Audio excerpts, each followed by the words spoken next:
Hello दोस्तों, मैं प्रभास कुमार सबका स्वागत करता हूं आपका अपने चैनल D2R स्टडी में। आज है फ्रेंड्स इस वीडियो में आप सबको बताना दोस्तों धातु और उनके यौगिक के लगभग दोस्तों 30 महत्वपूर्ण सवालों को। जी हाँ फ्रेंड्स, धातु और उनके यौगिक ये जो टॉपिक है इसलिए दोस्तों 30 महत्वपूर्ण सवाल बताऊंगा जो फ्रेंड्स आपके लिए बहुत इंपॉर्टेंट है, क्योंकि बहुत बार एग्जामिनेशन वाले आए हैं इस टॉपिक से। तो प्लीज फ्रेंड्स सारे प्रश्नों को समझना, क्लियर करना। तो वीडियो को अंत तक देखते रहेगा। वीडियो अच्छा लगा तो लाइक कर दीजिएगा और अगर वीडियो सीखेगा तो प्लीज चैनल को सब्सक्राइब कर दीजिएगा। चलिए शुरुआत करते हैं अपने क्लास को। तो फ्रेंड्स जैसे कि आप सब जानते हैं कि मैं टॉपिक वाइज एमसीक्यू का सीरीज चला रहा हूँ, जीके का तरह का ऑब्जेक्टिव्स वाला ला रहा हूँ, इसलिए प्लीज इस वजह से मैं इस वीडियो में लाया हूँ धातु उनके यौगिक का, क्योंकि इसे बहुत सबसे पहले आए हैं एग्जाम में, ठीक है, और रिपीट भी किए गए, इसलिए बहुत अच्छे से प्रश्न सारे दिया गया। इसमें सारे प्रश्नों को समझेंगे, एक्सप्लेन करेंगे और आराम से समझेंगे, ठीक है। चलिए देखते हैं क्या करता है। तो अभी यहाँ पे 15-17 प्रश्न है, 13 और लूंगा इसी वीडियो में, ठीक है, 30 मैं बताऊंगा यहाँ पे। चलिए सबसे पहला प्रश्न को पढ़ेंगे क्या कहते हैं। देखिए पहला प्रश्न क्या है, जंग का रासायनिक संघटक होता है। देखिए जंग क्या होता है, जंग जो होता है फ्रेंड्स आपको जंग के बारे में बताना। देखिए जंग सब जानते होंगे कि लोहा वगैरह रहता है तो वहां पे जंग लग जाता है, लगता है ना जंग। तो जब ज्यादा दिन तक खुले छोड़ देने में या किसी वहां पे पानी वगैरह इसके संपर्क के कारण लोहा में जंग लग जाता है। तो वही पूछा कि जंग का जो रस्ट होता है उसका रासायनिक संघटक क्या होता है, उसमें मिल रूप से क्या रहता है। तो फ्रेंड्स जो लोहा में क्या होता है ना, ऑक्साइड आ जाते हैं, लोहा का ऑक्साइड, वहां पे जलवाष्प की मात्रा के कारण जंग लगता है, और इसलिए इसका संघटक जो होता है फ्रेंड्स वो होता है आपका Fe2O3 XH2O। इसका मतलब क्या हुआ, देखिए यहाँ पे लोहा का ऑक्साइड आ गया और XH2 मतलब यहाँ पे H2O का जितना भी अणु रहे, 1 अणु 2 अणु 3 अणु जितना भी रह सकता है, ठीक है, कोई यहाँ पे ठीक नहीं है। तो ये हो गया जंग का रासायनिक संघटक। एग्जाम में आया हुआ सवाल, ठीक है, ये आपको एग्जाम में पूछ सकता है, याद रखिएगा, जंग का रासायनिक संघटक। चलिए फ्रेंड्स आगे बढ़ते हैं हम लोग, आगे बढ़ेंगे हम लोग सेकंड नंबर के। ये प्रश्न क्या बोल रहा है कि कास्टिक सोडा का रासायनिक सूत्र क्या होता है। आपको कास्टिक सोडा का रासायनिक सूत्र बताना है, ठीक है। तो कास्टिक सोडा क्या होता है, तो मैंने एक वीडियो भी डाला था रासायनिक सूत्र का सबका, ठीक है, उसमें बताया गया था आपको कि कास्टिक सोडा का रासायनिक सूत्र क्या होता है, NaOH। देखिए कास्टिक मतलब होता है OH और सोडा का मतलब सोडियम, तो NaOH। यदि कास्टिक पोटास रहता तो कास्टिक मतलब OH, पोटास मतलब पोटासियम, यानी कि KOH वहां पे हो जाता है, ठीक है। बात समझ ना, caustic soda NaOH, caustic potash KOH, ये हो गया। इसको तो क्या बोलते हैं, इसको सोडियम हाइड्रोक्साइड ये बोलते हैं, ठीक है, इसको क्या बोलते हैं, सोडियम हाइड्रोक्साइड इसको बोलते हैं। चलिए आगे बढ़ते हम लोग कि कौन सा क्वेश्चन, थर्ड नंबर। ये देखिए प्रश्न को पढ़िए, क्या बहुत अच्छा प्रश्न ये क्या बोला कि हीमोग्लोबिन में उपस्थित तत्व है। देखिए हीमोग्लोबिन क्या है, हम लोग के शरीर में जो रक्त होता है, ब्लड का रंग रेड क्यों होता है, हीमोग्लोबिन के कारण होता है। तो वही पूछ रहा है कि हीमोग्लोबिन में कौन सा तत्व उपस्थित रहता है। हीमोग्लोबिन में तत्व रहता है, ठीक है, वो इस तत्व का नाम पूछा जा रहा है। तो वहां पे फ्रेंड्स रहता है लोहा, याद रखिएगा। हम लोग को जो शरीर में जो हीमोग्लोबिन है ना, वहां पे आयरन रहता है, Fe रहता है, ठीक है। इसका आंसर क्या डाल दूंगा, Fe यानी कि आयरन डाल दूंगा, ठीक है। फिर आगे बढ़ते हैं चौथा नंबर। ये प्रश्न क्या बोल रहा है कि अग्निशमन यंत्र वस्तु किससे बनता है। देखिए अग्निशमन का मतलब क्या होता है, जैसे आग वगैरह लग जाता है तो वहां पे एक ऐसा वस्त्र कपड़ा रहता है ना जो उस आग से बचाता है, समझा, जैसे बुलेट प्रूफ सुने होंगे। तो ये एक तरह से क्या है, फायर प्रूफ, यानी कि अग्नि से आपको बचाएगा, आग जलने से बचाएगा। तो ये जो कपड़ा जो बनता है, अग्निशमन जो वस्त्र बनता है, वो फ्रेंड्स बनता है एस्बेस्टॉस से। एस्बेस्टॉस एक तत्व है, ठीक है, उससे ही बनता है, ठीक है। एस्बेस्टस जो कंपाउंड एक तरह से बनता होगा, ठीक है, एस्बेस्टस है वो पदार्थ, उसी से बनता है क्या, अग्निशमन वस्त्र, याद रखिएगा। ये एग्जाम में भी आया हुआ सवाल है, ठीक है, रिपीट भी कर सकता है, ठीक है, कोई दिक्कत नहीं है। एस्बेस्टस से बनता है, ठीक है फ्रेंड्स, क्या बनता है, अग्निशमन वस्त्र बनता है, ठीक है। आप देखेंगे जो आग बचाने वाले रहते हैं व्यक्ति, जो फायरमैन में, तो वहां पे वस्त्र पहनते हैं, ठीक है। आगे फ्रेंड्स हम लोग बढ़ते हैं 5वां नंबर के, बहुत अच्छा प्रश्न ये, ठीक है। ये ब्लीचिंग पाउडर से है, तो ब्लीचिंग पाउडर का रासायनिक नाम क्या, देखिए रासायनिक सूत्र नहीं पूछा, रासायनिक नाम पूछा, समझा ना बात को। तो फ्रेंड्स ब्लीचिंग जो पाउडर, इसको हम लोग विरंजक चूर्ण भी इसको बोलते हैं ना, विरंजक चूर्ण, ब्लीचिंग पाउडर इसी को बोलते हैं। तो ये फ्रेंड्स जो रहता है इसको तो नाम है, पहले मैं इसका सूत्र बताऊंगा, सूत्र सबको नाम याद आ जाएगा, ठीक है। देखिए सूत्र इसका दोस्तों क्या होता है ना, CaOCl फिर Cl, या इसी को फ्रेंड्स बोलते हैं हम लोग CaCO OCl2। तो इसको फ्रेंड्स हम लोग रासायनिक नाम देखा जाए तो कैल्शियम ऑक्सीक्लोराइड, कैल्शियम ऑक्सीक्लोराइड इसको बोलते हैं। क्या बोलते हैं? मैं यहाँ पे इंग्लिश में लिख दूं, लिख देता हूँ इंग्लिश में, कैल्शियम ऑक्सीक्लोराइड। क्या हो गया? कैल्शियम ऑक्सीक्लोराइड हो गया। इसका क्या रासायनिक नाम हो गया, केमिकल नाम हो गया। और इसी का तो व्यवहारिक नाम या व्यापारिक नाम क्या होगा? विरंजक चून या ब्लीचिंग पाउडर। ठीक है, जो कीटाणुनाशकों को मारने में करता है, जल से रोगाणुओं को नष्ट करने में, लॉन्ड्री वगैरह में इसका उपयोग होता है, कपड़ों को साफ करने में। देखिए अगला 6ठा नंबर, ये क्या प्रश्न बोला कि साधारण नमक का सामान्यतः होता है। देखिए साधारण जो नमक हम लोग के घर में जो यूज होता है जनरली, वो क्या होता है जनरली? तो वो फ्रेंड्स होता है सोडियम क्लोराइड होता है। क्या होता है? वो क्या होता है? सोडियम क्लोराइड होता है, NaCl। और मैं यहाँ पे बहुत ही अच्छा बात बताना, सुनिएगा केयरफुली। देखिए साधारण नमक को इसी को तो बोलते हैं हम लोग, ठीक है, इसी को तो रॉक साल्ट भी इसी को बोलते हैं, सिंपल साल्ट भी इसी को बोलते हैं, टेबल साल्ट भी इसी को बोलते हैं।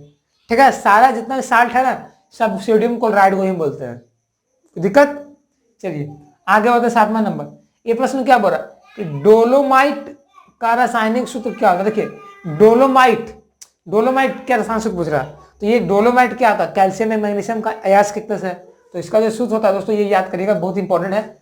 इसे हम रासायनिक सूत्र में बता रहा हूँ, ये आता ही जाए, ठीक है, ये वाला ये क्या इसका होता है? इसका सूत्र होता है MgCO3 COCO3। MgCO3 और COCO3 इसका क्या होता है? रासायनिक सूत्र होता है किसका? डोलोमाइट का। बात समझा रहा? अगला फ्रेंड्स हमारा 8वां नंबर, ये क्या है? कौन सी पदार्थ सर्वाधिक प्रत्यास्थ होती है? कौन सी पदार्थ सर्वाधिक प्रत्यास्थ होती है? तो प्रत्यास्थ का मतलब क्या होता है? इलास्टिक, इलास्टिक का प्रॉपर्टी जाना। इलास्टिसिटी, प्रत्यास्थ का मतलब क्या होता है? उसको दबाइएगा तो दबेगा नहीं। सर रबड़ ज्यादा, रबड़ प्रत्यास्थता कम होता है, तो रबड़ को दाबिएगा फिर अपने पूर्वावस्था में चला आएगा। लेकिन यदि इस्पात या स्टील को आप दाबिएगा तो आ जाएगा नहीं। तो स्टील जो होता है ना, बहुत ही ज्यादा प्रत्यास्थ होता है, इसको हम हिंदी में इस्पात बोलते हैं। ठीक है, तो इसका मैं आंसर क्या डाल दूंगा? इस्पात या स्टील, दोनों ऑप्शन आ सकता है अंग्रेजी हिंदी में। तो स्टील क्या होता है? सबसे ज्यादा प्रत्यास्थ होता है। ठीक है, इलास्टिसिटी इसको ज्यादा होता है, सबसे ज्यादा। 9वां नंबर फ्रेंड्स हमारा है, ये क्या प्रश्न बोल रहा है कि जंग रहित लोहा बनाने में प्रयुक्त धातु कौन होता है? सीधे तो आपको ऐसा धातु बनाना, ऐसा आपको लोहा बनाना है ना, इसमें जंग लगे ही ना लगे, कभी जंग नहीं लगे उसमें, ऐसा तो लग सकता है, लगेगा ही। तो ऐसा आपको लोहा जंग ना लगे, उसमें क्या करेंगे? उसमें कौन सा धातु प्रयुक्त करेंगे? तो फ्रेंड्स उसको करने के लिए आपको क्रोमियम मिलाना पड़ेगा। उस लोहा में जो क्रोमियम मिला दीजिएगा तो जो लोहा होगा उसमें जंग नहीं लगेगा। ठीक है, जिसको स्टेनलेस बोलते हैं, एक स्टेनलेस स्टील होता है, ठीक है, जिसमें लोहा नहीं, जंग नहीं लगता है। तो ये जंग रहित तो लोहा बनाने में क्रोमियम का हम लोग प्रयोग करते हैं। किसका करते हैं? क्रोमियम। सीआर इसका क्या होता है? सिंबल होता है सीआर। क्रोमियम का क्या करते हैं? यूज करते हैं जंग रहित लोहा बनाने में। अगला फ्रेंड्स हमारा है 10वां नंबर, ये क्या? सर्वप्रथम मानव ने किस धातु का प्रयोग किया था? यानी कि जो हम लोग जो थे सबसे पहले कौन सा मेटल से परिचित हुए थे, किस मेटल का सबसे बड़े उपयोग किए थे? ये प्रश्न आपसे पूछ रहा है, ये पूछा भी गया बहुत बारी SSC वगैरह, NDA वगैरह एग्जाम में। तो ये फ्रेंड्स होता है हम लोग तांबा। हम लोग जो है पूरे मानव जाति उस सर्वप्रथम तांबा का ही प्रयोग किया था, याद रखिएगा, तांबा, जिसको पहले ताम्र बोला जाता था, ताम्र। ठीक है, आप पढ़िएगा पुरानी सभ्यता, मोहनजोदड़ो, हड़प्पा, सिंधु घाटी, इससे जो पढ़ना तो वहां पे कुछ मिला है, विशेष में वहां पे मिला है, उसको बोला ना पुरातत्व लेख में, तो वहां पे खुदाई में मिला है कि हम लोग क्या करते थे? हम लोग तांबा का ही प्रयोग करते थे। ठीक है, यहाँ पे क्या डालूंगा ऑप्शन में? तांबा, यानी कि कॉपर, सीयू। अगला फ्रेंड्स हमारा 11वां नंबर, ये प्रश्न क्या बोला कि पेयजल, जो पेयजल यानी कि जो पीने योग्य जल होता है, हम लोग पीते हैं, उसमें कॉपर का अधिकतम कितना सांद्रण होता है? कितना? हम लोग जो पानी पीते हैं तो हम सब जानते हैं कि पानी पीते वहां पे सब तत्व रहता है, फ्लोरीन रहता है, लोहा रहता है, सबका एक निश्चित मात्रा रहता है ताकि हम लोग शरीर को हानि ना पहुंचाए। ठीक है, तो उसमें कॉपर कितना रहता है? तो उसका फ्रेंड जो सांद्रण रहता है मिलीग्राम पर लीटर में, वो फ्रेंड्स रहता है 2.0। कितना आता है? 2.0, याद कर लीजिएगा इसको, यहाँ में आया हुआ है। ठीक है, ये 2.0 रहता है हम लोग का सांद्रण पानी में, हम लोग जो पानी पीते हैं उसमें, किसका? कॉपर का। अगला 12वां नंबर, गैल्वेनीकृत लोहे पर किसका लेप होता है? देखिए लोहा को जंग से बचाने के लिए ना बहुत सारा हम लोग प्रयोग करते हैं, ठीक है। तो गैल्वेनीकृत करते हैं, गैल्वेनीकृत का मतलब होता है यशद लेपर। यशद लेपर मतलब उसमें क्या होता है ना, उसमें हम लोग क्या कहते हैं, जस्ता जिंक का लेप चढ़ा देते हैं उस लोहा पे। लेप चढ़ाने से क्या होता है ना, वहां पे जंग नहीं लगता है, लोहा में जंग नहीं लगता है, सिर्फ जिंक ऑक्साइड के कारण नहीं लगता है, ठीक है। तो गैल्वेनीकृत लोहे पर किसका लेप रहता है? जिंक का, ठीक है। जिसको पारा जिंक के क्या बोलते हैं? जस्ता बोलते हैं ना, जिंक को क्या बोलते हैं? जस्ता बोलते हैं। तो इसको जस्तीकरण बोलते हैं, ठीक है, इसको जस्तीकरण बोलते हैं। और यदि मरकड़ी का, यदि पारा का लेप चढ़ाते हैं तो उसको यशद लेपन बोलते हैं, यशद लेपन, ठीक है। अगला 13वां नंबर, ये क्या कह रहा है कि जंग लगने पर लोहे का भार क्या होता है? ये बहुत इंपॉर्टेंट यार, ये ना एग्जाम में आया, बहुत बार आता है हमें सॉरी, ठीक है। ये पूछता है कि जंग लगने पर लोहा का भार क्या होता है, तो यहाँ पे ऐसे इसका आंसर बढ़ता है, याद रखिएगा, घटता नहीं है, बढ़ता है। क्योंकि यहाँ पे देख रहे हैं कि क्या संघटक आ रहा है, Fe2O3 H2O, इसका मात्रा बढ़ रहा है ना, ऑक्सीजन का, हाइड्रोजन इसमें आ रहा है, जल वाष्प भी आ रहा है, तो उसका जनरली बात है, जनरली है कि वहां पे बढ़ जाएगा ही उसका वेट, ठीक है, तो बढ़ जाता है, घटता नहीं है, बढ़ जाएगा। 14 नंबर है, पृथ्वी के गर्भ में दूसरा सबसे अधिक पाया जाना तत्व। देखिए पृथ्वी के जो गर्भ या भूपर्पटी बोलते हैं उसको, भूपर्पटी मतलब पृथ्वी के अंदर वाला पार्ट्स में सबसे ज्यादा मात्रा में कौन सा धातु पाया जाता है? वो भी सेकंड नंबर पर पूछ रहा है, तो फिर सेकंड नंबर पर आता है लोहा और फर्स्ट नंबर पर आता है एल्यूमिनियम। देखिए तत्व नहीं, तत्व रहता तो सिलिकॉन आ जाता, ऑक्सीजन, बट फिर यहां से पूरा धातु, तो धातु में सबसे ज्यादा पाया जाता है एल्यूमिनियम और सेकंड नंबर पर आता है क्या? लोहा रहता है, ठीक है। मैं इसका आंसर क्या डाल दूंगा? यहाँ पे डाल दूंगा लोहा। लोहा याद रखिएगा सबसे ज्यादा पाया जाने वाला दूसरा तत्व है, दूसरा, पहला नहीं, दूसरा तत्व है। पहला क्या है? एल्यूमिनियम है, और तत्व में ऑक्सीजन, दूसरा पे सिलिकॉन।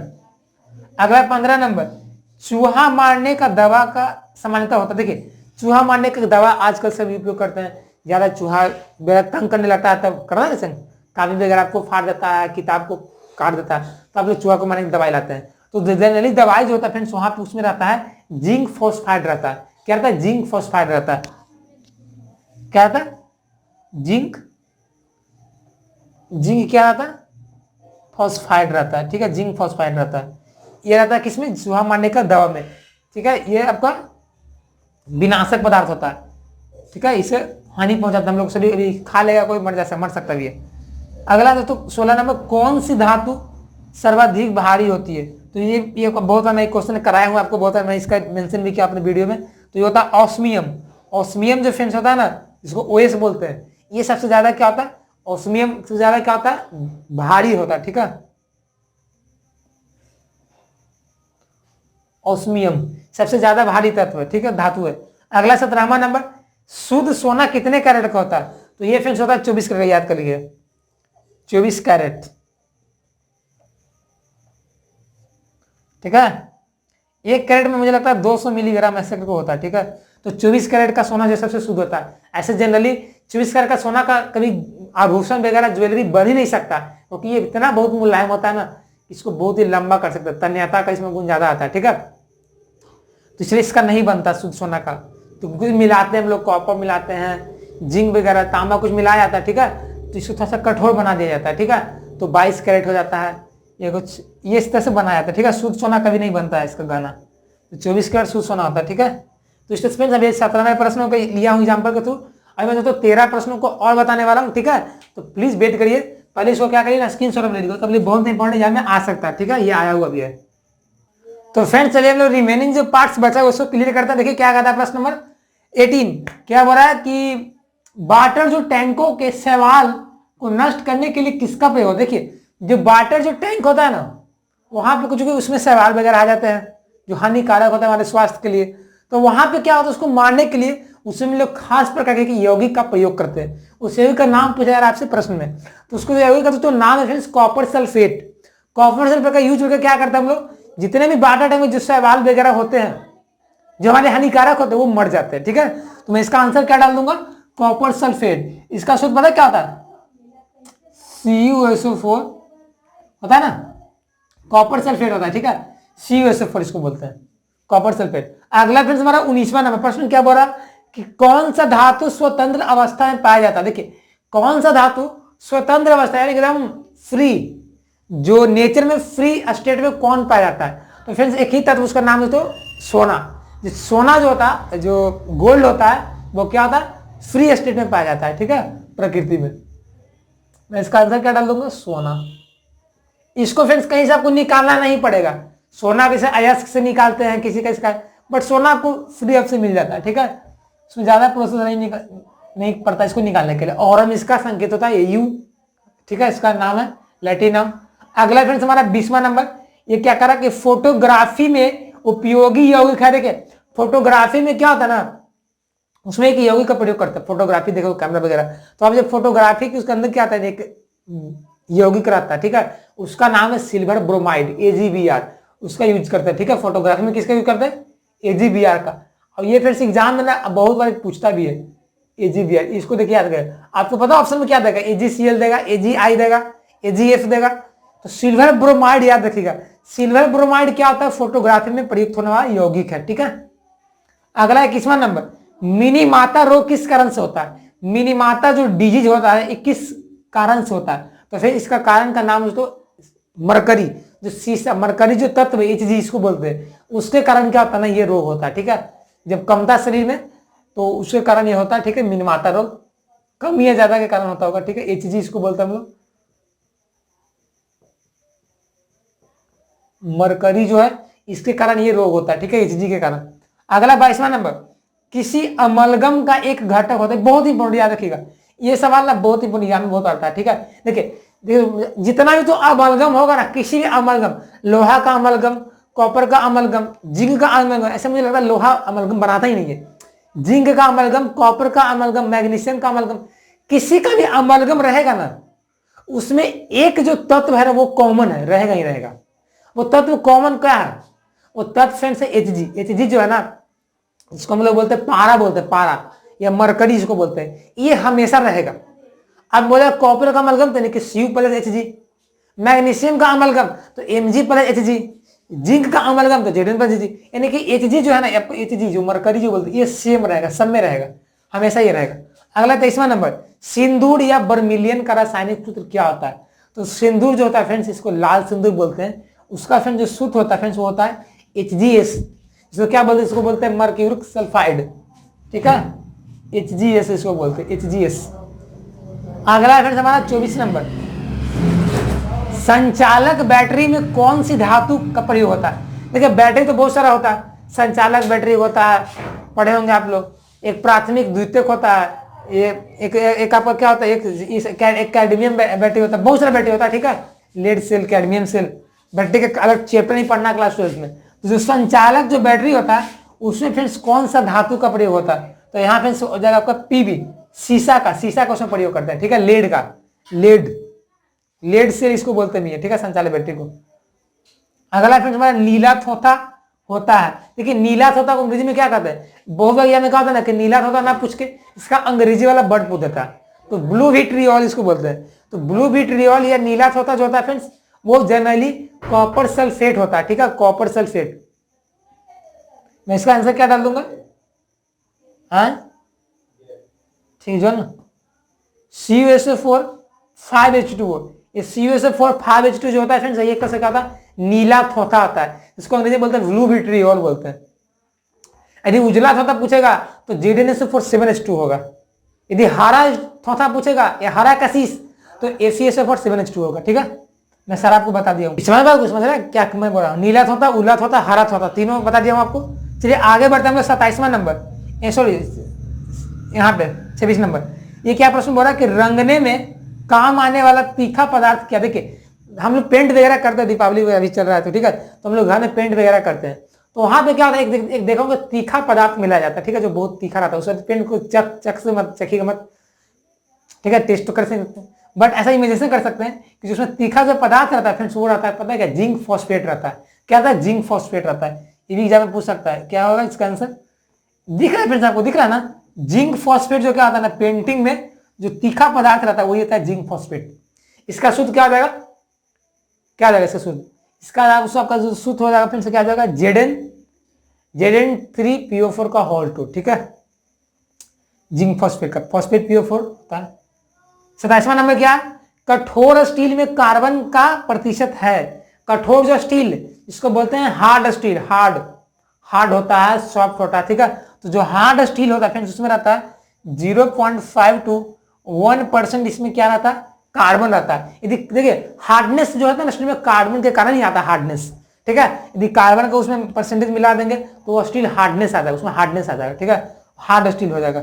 अगला 28वां नंबर, माणिक्य और नीलम किसके ऑक्साइड होते हैं। देखिए ये बहुत इंपॉर्टेंट है, हम सब बहुत सारे व्यक्ति क्या होता है इसका अंगूठी वगैरह पहनते हैं माणिक और नीलम का, तो लेकिन वो पता नहीं करते हैं कि केमिस्ट्री में यहाँ पे क्या है। उसमें फिर जो रहता है ना वो एल्यूमिनियम का ऑक्साइड रहता है उसमें, ठीक है। उसमें क्या रहता है, एल्यूमिनियम का ऑक्साइड रहता है।